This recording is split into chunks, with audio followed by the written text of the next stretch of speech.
Dans ce cours, nous allons vous expliquer qu'est-ce que le market cap, comment le calculer, quelles sont ses différentes catégories et pourquoi il est si important de bien les assimiler. Le market cap signifie tout simplement la capitalisation boursière d'une société. Elle est composée de 3 catégories, le large cap, le mid cap et le small cap. Ces catégories classent les tailles des sociétés en fonction de leur capitalisation boursière. Le market cap est très important pour la sélection de nos actions. C'est une donnée que nous allons exploiter différemment en fonction du profil d'investisseur et de nos stratégies d'investissement.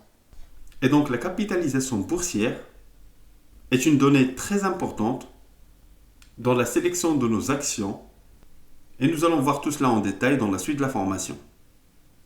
Maintenant, nous allons nous concentrer sur le market cap et comment calculer la capitalisation boursière d'une entreprise.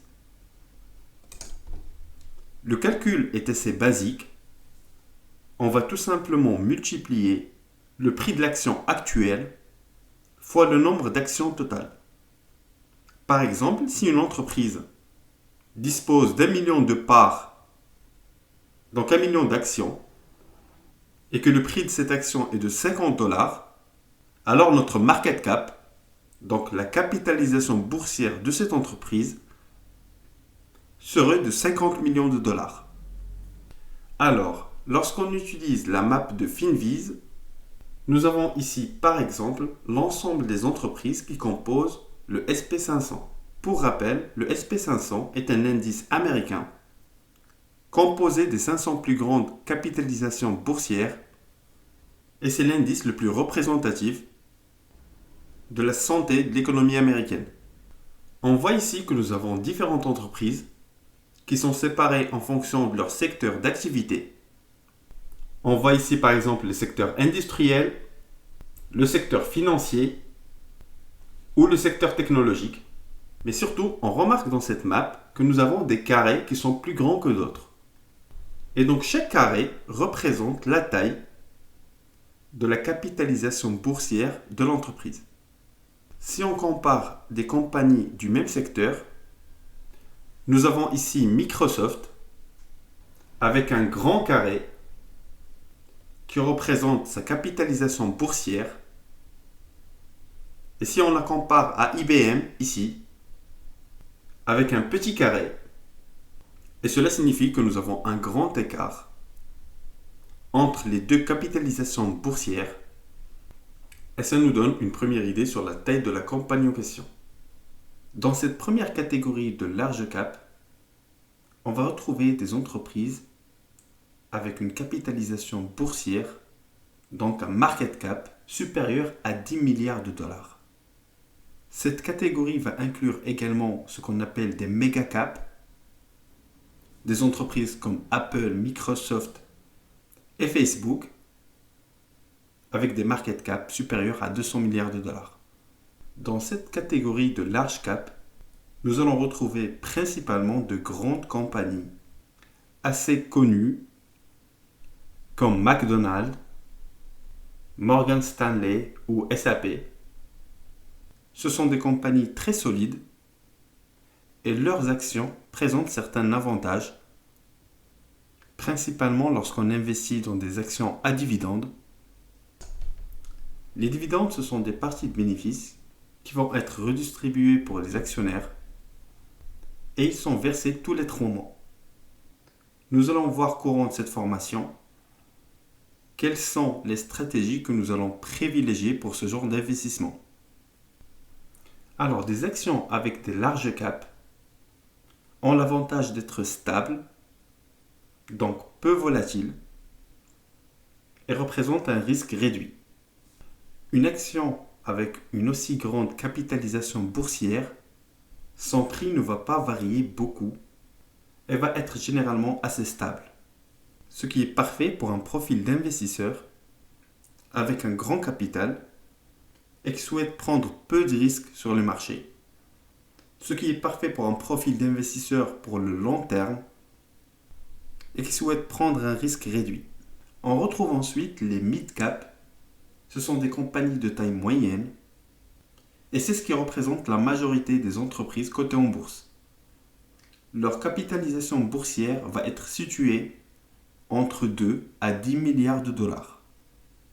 Ce sont des actions qui représentent un risque moyen.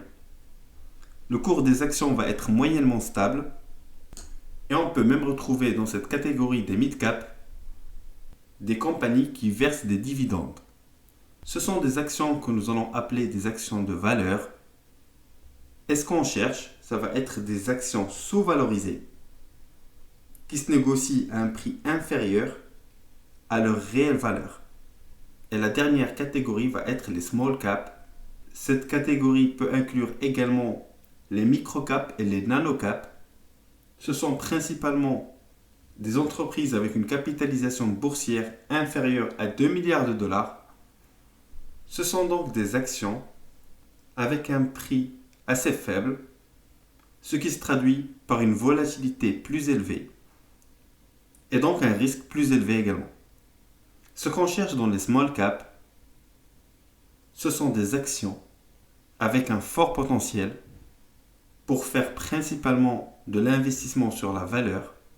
Et on va également chercher des actions qui vont être sous-évaluées par rapport à leur valeur réelle. Le but de bien assimiler ces différentes catégories, donc les large caps, les mid caps et les small caps, c'est principalement pour nous permettre de diversifier notre portefeuille. À titre d'exemple, si on souhaite investir uniquement sur des larges caps, le prix des actions va être assez élevé, ce qui va nous demander un grand capital. Et vu que ce sont des actions qui vont être assez stables et très peu volatiles, donc on ne va pas s'attendre à ce que la valeur de notre action augmente rapidement, mais on va plutôt attendre des versements de dividendes. Dans le cas contraire, si on souhaite investir uniquement dans les small caps, on s'expose à des risques plus élevés vu que le prix des actions est assez faible et peut être assez volatile. Et donc ce qu'on attend à ce moment-là, c'est que l'entreprise puisse évoluer rapidement, que le prix de l'action part à la hausse et même de voir la capitalisation boursière de l'entreprise augmenter et passer dans une catégorie supérieure. Et donc pour pouvoir diversifier de façon intelligente notre portefeuille d'actions, on va essayer de trouver le bon équilibre et répartir notre capital entre ces trois différentes catégories. Cela dépendra de notre profil d'investisseur, de la taille de notre compte et également du risque qu'on est prêt à prendre. Si vous avez apprécié le contenu de ce cours, je vous invite à visiter notre site internet luxembourg.com. Vous allez découvrir l'ensemble de notre programme de formation en ligne ou en présentiel. Pour rejoindre d'ici nos prochains webinaires, vous pouvez également vous inscrire à notre initiation gratuite au trading professionnel ou prendre rendez-vous avec nous pour un entretien individuel, définir ensemble votre profil de trader, mieux vous orienter et en profiter pour répondre à toutes vos questions. D'ici là, préparez bien vos questions et je vous dis à très bientôt.